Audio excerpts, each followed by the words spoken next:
आप सभी बंधुओं का गैलेक्सी टेट क्लासेज मुजफ्फरपुर के यूट्यूब चैनल में स्वागत है। आज हम आप लोगों के लिए 29 जनवरी 2012 सीटेट प्रश्न का बाल विकास लेकर आए हैं, जिसमें पहला प्रश्न है, एक शिक्षक प्रश्न पत्र बनाने के बाद यह जांच करता है कि आप प्रश्न परीक्षण के विशिष्ट उद्देश्यों की परीक्षा ले रहा है या मुख्य रूप से प्रश्न पत्र की डैश बारे में चिंतित है। आप सभी जानते होंगे कि एक प्रश्न पत्र बनाने से पहले हमें उसके विशिष्ट उद्देश्यों के बारे में, यानी हम जो प्रश्न पत्र बना रहे हैं किस उद्देश्य से बना रहे हैं, इसका क्या उद्देश्य है, ये शामिल होना चाहिए। ऐसे प्रश्न पत्र की जितनी भी विशेषताएं हैं, जैसे वैधता है, वस्तुनिष्ठता है, विश्वसनीयता है, ये सारा सही है, लेकिन सबसे पहला चीज जो होना चाहिए वो 2 नंबर संपूर्ण विषय वस्तु को शामिल करना।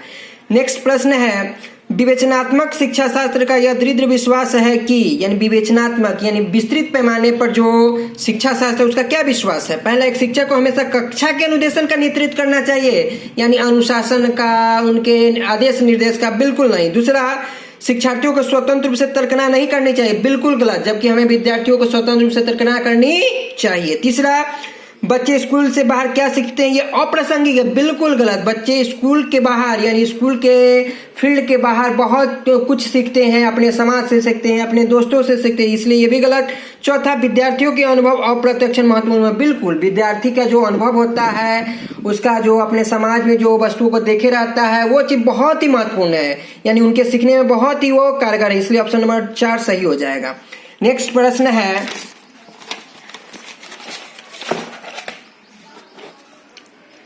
विद्यालय आधारित आकलन का मुख्य रूप से किस सिद्धांत पर आधारित होता है। पहला, आकलन बहुत किफायत यानी मितव्ययी होनी चाहिए, भी सही है। दूसरा, बाह्य परीक्षकों की अपेक्षा शिक्षक अपने शिक्षार्थियों की क्षमताओं से बेहतर जाए, बिल्कुल सही। हमें सरकार की कोई भी व्यवस्थाओं का गलत आकलन नहीं करना चाहिए, इसलिए ये बिल्कुल सही है। दूसरा, तीसरा क्या है, किसी भी कीमत पर विद्यार्थियों को अच्छे ग्रेड मिलने चाहिए, हमें ग्रेड, अंक इस सब से कहीं कुछ लेना देना नहीं है। चौथा, विद्यालय बाह्य परीक्षा निकायों की अपेक्षा ज्यादा सक्षम है। यह सक्षम है या अक्षम है, इससे हमें कोई मतलब नहीं, ये सरकार का काम है, इसलिए विद्यालय आधारित आकलन मुख्य रूप से किस सिद्धांत पर आधारित होना चाहिए, बाह्य परीक्षाओं की अपेक्षा शिक्षक अपने शिक्षार्थियों की क्षमताओं को बेहतर जानते हैं, बिल्कुल सही, यानी ऑप्शन नंबर 2। नेक्स्ट प्रश्न है, विद्यार्थी व्यक्तित्व विभिन्नता प्रदर्शित करते हैं, अतः शिक्षक को क्या करना चाहिए, अधिगम की एक समान गति, बिल्कुल नहीं, क्योंकि विभिन्न विद्यार्थियों में एक समान गति पर हमें बल नहीं देना चाहिए। सीखने के विविध अनुभव, बिल्कुल सही, एक समान नहीं, विविध अनुभव। तीसरा, कठोर अनुशासन से कुछ लेना देना नहीं। चौथा, परीक्षाओं की संख्या बढ़ा देना, इससे कुछ होने वाला नहीं है, इसलिए ऑप्शन नंबर 2 ही सही हो गया। तीसरा, वाइगोत्स्की बच्चों के सीखने में निम्नलिखित में किस कारक की महत्वपूर्ण भूमिका पर बल देते हैं। तो वाइगोत्स्की है, जैसा आप सभी जानते हैं, सामाजिक, भाषाई और सांस्कृतिक पर वाइगोत्स्की का विशेष रूप से ध्यान है, इसलिए यहाँ का ऑप्शन नंबर 1 हो जाएगा। सामाजिक अनुवांशिकी ये ग्रेगर मेंडल जी का है, नैतिक जो है लॉरेंस कोहलबर्ग का है, शारीरिक व्यक्तित्व का जो है वो क्रेचमर जी का है। छठा नंबर प्रश्न है, एक शिक्षिका अपने शिक्षार्थियों के विभिन्न अधिगम शैलियों को संतुष्ट करने के लिए वैविध्यपूर्ण कार्यों का उपयोग करते हैं, बिल्कुल सही। वह डैश से प्रभावित है, यानी एक प्रकार का कार्य नहीं कक्षा में कर विभिन्न कार्य करते हैं, इसका क्या मतलब है। पियाजे के संज्ञानात्मक विकास के सिद्धांत, कोहलबर्ग के नैतिक विकास के सिद्धांत, गार्डनर के बहुबुद्धि यानी एक प्रकार का नहीं यानी विभिन्न प्रकार का, तो यानी हमारे प्रश्न से जो मैचिंग कर रहा है वो ऑप्शन नंबर 3। चौथा है, वाइगोत्स्की के सामाजिक संज्ञान, समाज का बात हो रहा है ना संस्कृति का बात हो रहा है, यानी विभिन्न प्रकार के बुद्धियों का बात हो रहा है, अधिगम शैलियों का बात हो रहा है, इसलिए ऑप्शन नंबर जो हो जाएगा यहाँ 6 का 3 नंबर हो जाएगा। 7 नंबर में देखिएगा, एक शिक्षिका अपने आप से कभी भी प्रश्नों के उत्तर नहीं देती है, वो अपने विद्यार्थियों को उत्तर देने के लिए समूह चर्चाएं और सहयोगात्मक अधिगम अपनाने के लिए प्रोत्साहित करती है। यह उपागम डैश के सिद्धांत पर आधारित है, यानी एक शिक्षिका जो है वो डायरेक्ट यानी प्रत्यक्ष रूप से किसी का आंसर न देकर वो बच्चों से ही उत्तर निकलवाने का प्रयास करती है, तो इसमें बच्चे को भी सक्रिय रखा जाता है, इसलिए ऑप्शन नंबर क्या पहला है सक्रिय भागीदार, बिल्कुल सही। दूसरा अनुदेशनात्मक सामग्री, सामग्री से भी लेना देना नहीं है, अनुदेश यानी आदेश निर्देश से कहीं भी कोई फर्क पड़ने वाला नहीं है। तीसरा अच्छा उदाहरण प्रस्तुत करना और भूमिका प्रतिरूप बनाना, उदाहरण प्रस्तुत करने के लिए नाम कमाने के लिए कोई भी हम काम नहीं करते हैं। चौथा सीखने की तत्परता, ये हो सकता है लेकिन इस प्रश्न के हिसाब से सबसे जो सटीक ऑप्शन है वो ऑप्शन नंबर 1, क्योंकि शिक्षिका अपने साथ साथ बच्चे को भी सक्रिय कर रही है। प्रश्न नंबर 8 है, निम्नलिखित में कौन सा शिक्षक से संबंधित अधिगम को प्रभावित करने वाला कारक है, यानी शिक्षक यानी किस बिंदु से जो है शिक्षक प्रभावित होते हैं। पहला विषय वस्तु में प्रवीणता, एक शिक्षक होने के नाते हमें अपने विषय में प्रवीण होना चाहिए, यानी तेज होना चाहिए बिल्कुल। दूसरे बैठने की उचित व्यवस्था, सामग्री, भौतिक व्यवस्था, ये सब गौण है, प्राथमिक नहीं है। तीसरा शिक्षण अधिगम संसाधनों की उपलब्ध, अधिगम संसाधन यानी सामग्री से कहीं कुछ लेना देना हमारे अधिगम को विशेष नहीं है, ये सब गौण है। चौथा है विषय वस्तु या अधिगम अनुभव की प्रकृति, ये भी सही हो सकता है, लेकिन शिक्षक को अपने विषय वस्तु में प्रवीण होना चाहिए, यानी तेज होना चाहिए, विषय वस्तु का ज्ञान होना चाहिए, इसलिए ऑप्शन नंबर 1 इसका सही है।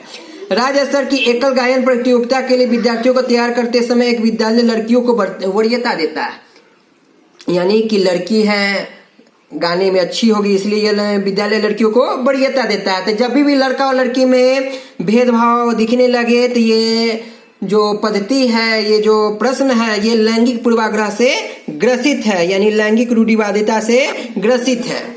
नेक्स्ट प्रश्न है 10 नंबर प्रश्न है, बीजों का अंकुरन संकल्पना के शिक्षण की सबसे प्रभावी पद्धति क्या है, यानी बच्चों को बीज अंकुरन का पद्धति हमें पढ़ाना है तो सबसे अच्छा कौन होगा, विस्तृत व्याख्या करना। व्याख्या करने से ज्यादा कुछ विशेष होने वाला नहीं है। विद्यार्थियों द्वारा पौधे के बीज बोना, यानी ये प्रत्यक्ष अनुभव पर आधारित है, और इसके अंकुरन के चरणों का अवलोकन करना, बिल्कुल सही। हमें कोई भी आसपास पेड़ पौधा या पर्यावरण में जो भी चीज है उसे हम जितना अवलोकन से सीख सकते हैं वो किसी भी पद्धति से नहीं सीख सकते हैं। तीसरा श्याम पट पर चित्र बनाने से कुछ फायदा होने वाला नहीं है, बीज की विधि के चित्र बनाने ये भी नहीं है, यानी ऑप्शन नंबर जो 10 का हो जाएगा वो 3 नंबर हो जाएगा। जब बच्चा फेल करता है इसका तात्पर्य है, देखिए जब बच्चा फेल करता है तो बच्चा, एक बात याद रखिए कि वो मंदिर में बैठा भगवान है, यानी वो कभी गलत हो ही नहीं सकता। बच्चा को कभी गलत नहीं ठहराना है। पहला ऑप्शन है बच्चा पढ़ाई के लिए योग्य नहीं है, बिल्कुल गलत। बच्चों ने उत्तरों को सही तरीके से नहीं किया, बिल्कुल गलत, क्योंकि बच्चा को गलत ठहरा रहा है। बच्चे को प्राइवेट ट्यूशन लेनी चाहिए तो नहीं, कभी हम बच्चों को प्राइवेट ट्यूशन लेने के लिए नहीं कहेंगे, ये हमारे अधिगम सिद्धांत के प्रतिकूल है। चौथा व्यवस्था फेल है, यानी विद्यालय की व्यवस्था फेल है, यानी शिक्षक फेल है, बिल्कुल सही। हमारा बच्चा हमेशा हीरा होता है, वो कभी गलत नहीं हो सकता। 12 नंबर क्वेश्चन है, शिक्षण से अधिगम पर बल देने वाला परिवर्तन हो सकता है। परीक्षा परिणाम, कभी परीक्षा को ध्यान में रखता है क्या ना, बाल केंद्रित शिक्षा पद्धति अपनाकर, बिल्कुल सही, यानी बालक की रुचि आवश्यकताओं को ध्यान में रखकर। रटने को प्रोत्साहित करना है, बिल्कुल नहीं। अग्र शिक्षण की तकनीक अपनाकर, यानी आगे बाल आकर नहीं, ये कभी भी नहीं। जिस क्लास में है उसी क्लास के अनुरूप शिक्षण अपनाना है, इसलिए ऑप्शन नंबर 2 हो जाएगा, बाल केंद्रित शिक्षा पद्धति अपनाकर। 13 नंबर क्वेश्चन है, समावेशी शिक्षा।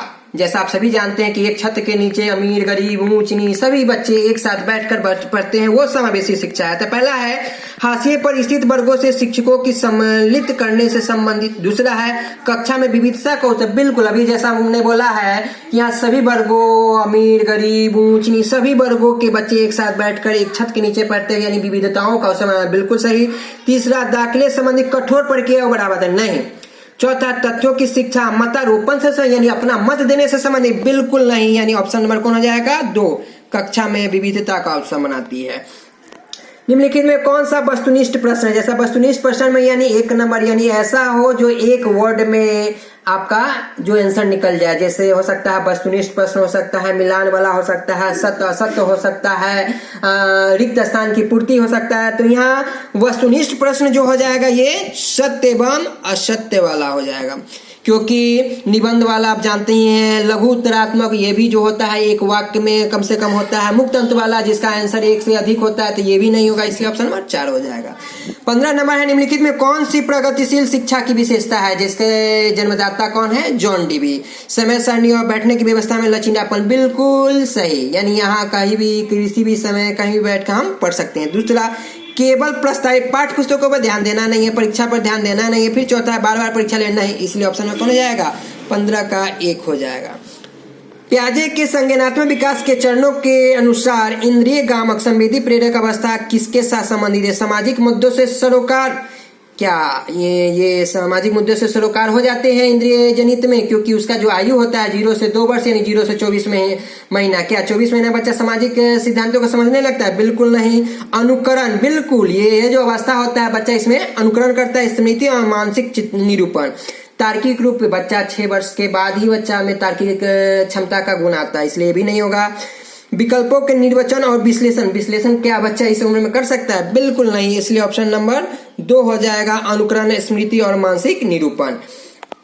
कोहल वर्ग के अनुसार शिक्षक बच्चों में नैतिक मूल्यों का विकास कर सकता है। कैसे कर सकता है? कोहल वर्ग जो है नैतिक विकास के सिद्धांत दिए हैं, कैसे व्यवहार किया जाए। इसमें कठोर, क्या हमें कठोर निर्देश का पालन करवाना चाहिए? नहीं।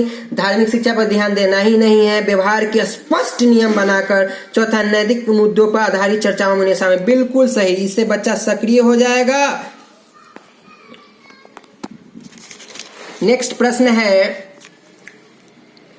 छोटे शिक्षार्थियों को कक्ष में समवयस्कों के साथ अंतःक्रिया कराने के लिए प्रोत्साहित करना चाहिए। क्या बच्चे को अपने समवयस्क साथियों के साथ एक दूसरे से जुड़ने का अवसर देना चाहिए कि नहीं चाहिए? बिल्कुल देना चाहिए। इससे क्या होता है, शिक्षा कक्षा को बेहतर से नियंत्रित करने के लिए कोई काम नहीं करते हैं, वे एक दूसरे से प्रश्नों के उत्तर सीख सके। तीसरा, पाठ्यक्रम को बहुत जल्दी पूरा करना, पाठ्यक्रम को जल्दी करने के लिए ये सब काम नहीं करते हैं, वे पढ़ने के दौरान सामाजिक कौशल। बिल्कुल सही, यानी ये चौथा नहीं, क्योंकि हम एक दूसरे से जुड़ते हैं तभी जाकर हमें सामाजिक कौशल का ज्ञान होता है।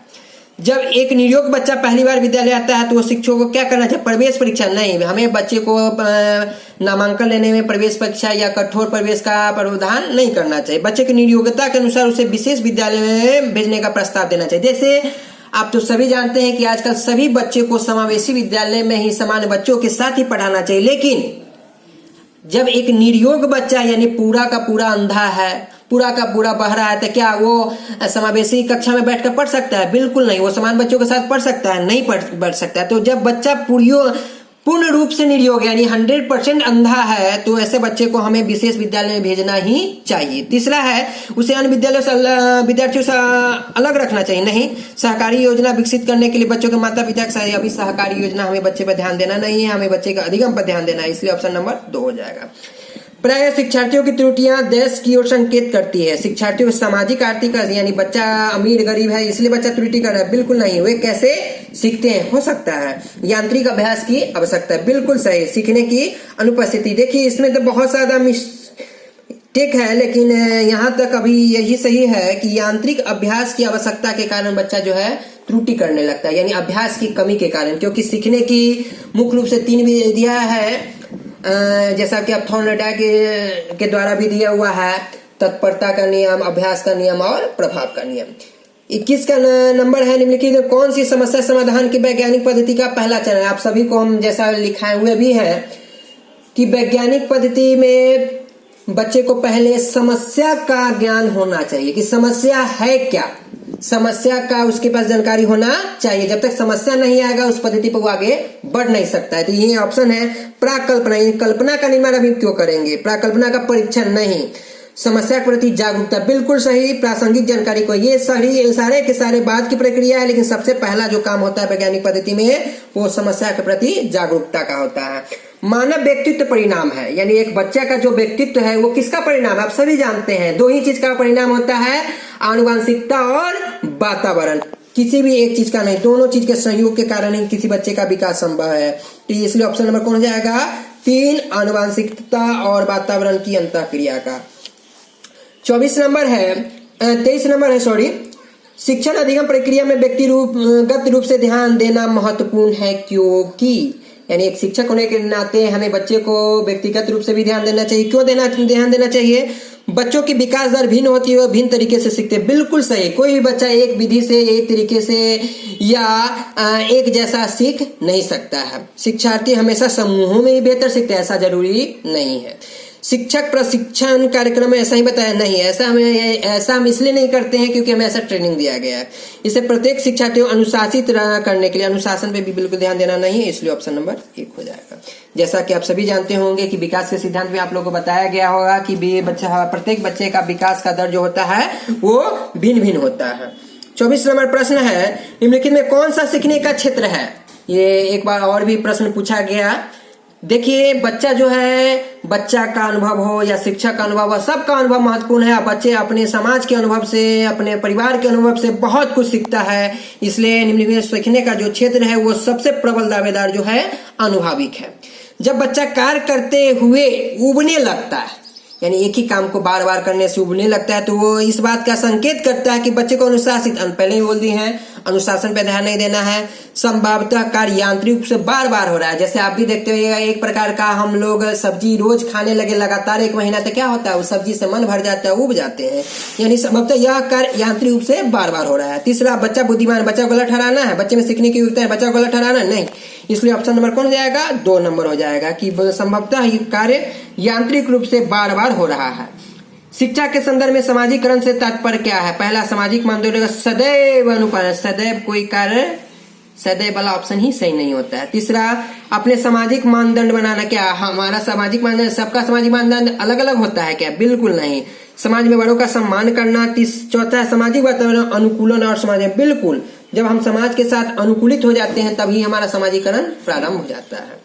27 नंबर है, निम्नलिखित में कौन सा विकास का सिद्धांत है? विकास का सिद्धांत आप सभी को लिखाए होंगे। पहला, विकास की सभी प्रक्रिया अंतर संबंधित, गलत, जबकि अंतर संबंधित है। सभी की विकास दर समान नहीं होती है, बिल्कुल सही, सभी का विकास दर समान नहीं होता है, जैसा कि अभी आप लोगों ने तुरंत कुछ देर पहले 23 नंबर का एक ऑप्शन देखा था। फिर तीसरा है, विकास हमेशा रेखीय होता है, बिल्कुल गलत, विकास हमेशा वर्तुलाकार होता है। चौथा है, यह निरंतर चलने वाली प्रक्रिया नहीं है, गलत, जबकि निरंतर चलने वाली प्रक्रिया है, इसलिए ऑप्शन नंबर 27 का जो हो जाएगा वो 2 हो जाएगा कि सभी की विकास दर समान नहीं होती है। नेक्स्ट प्रश्न है, मानव विकास को क्षेत्रों में विभाजित किया जाता है डैश, तो इसका ऑप्शन जो है आप लोग 4 है, इसे याद कर लीजिएगा कि मनोवैज्ञानिक, संज्ञानात्मक, संवेदनता और शारीरिक 4 क्षेत्रों में विभाजित किया गया है। 29 नंबर है, एक शिक्षिका पाठ्य पुस्तक और फल सब्जियों के कुछ चित्रों का प्रयोग करती है और अपने विद्यार्थियों के साथ चर्चा करती है। विद्यार्थी इस जानकारी को अपने पूर्व ज्ञान से जोड़ते हैं और पोषण की संकल्पना को सीखते हैं। ये डैश उपागम पदार्थ है, ज्ञान का निर्माण, बिल्कुल ये जितने भी क्रिया हो रहा है ये सभी किस लिए हो रहा है? ज्ञान का निर्माण करने के लिए। अधिगम के शास्त्रीय अनुवाद है, यहाँ पैब्लो का कहीं चर्चा भी नहीं है। तीसरा, पुनर्बल के सिद्धांत नहीं, अधिगम के सक्रिय बिल्कुल नहीं हो, ऑप्शन नंबर 1 हो जाएगा। ज्ञान के निर्माण के लिए सारी क्रिया की जा रही है। जब बच्चे की दादी उसकी माँ की गोद से ले लेती है तो बच्चा रोने लगता है। अभी देखते होइएगा कि एक बच्चा जो है परिचित के गोदी में रहता है और एक अपरिचित व्यक्ति जब उसके माँ से या दादी से उसके गोद से लेती है तो बच्चा रोने लगता है। ऐसा किसके कारण होता है? कि सबका प्रमुख कारण जो है वो संवेग है, यानी संवेग दूषितता के कारण बच्चे को डर लगता है, भय लगता है, क्रोध लगता है, इसके कारण जो है बच्चा रोने लगता है। और इस प्रकार सीटेट जनवरी 2012 का बाल विकास 30 प्रश्न समाप्त होता है और हमें विश्वास भी है कि आप लोगों को समझ में भी आया होगा।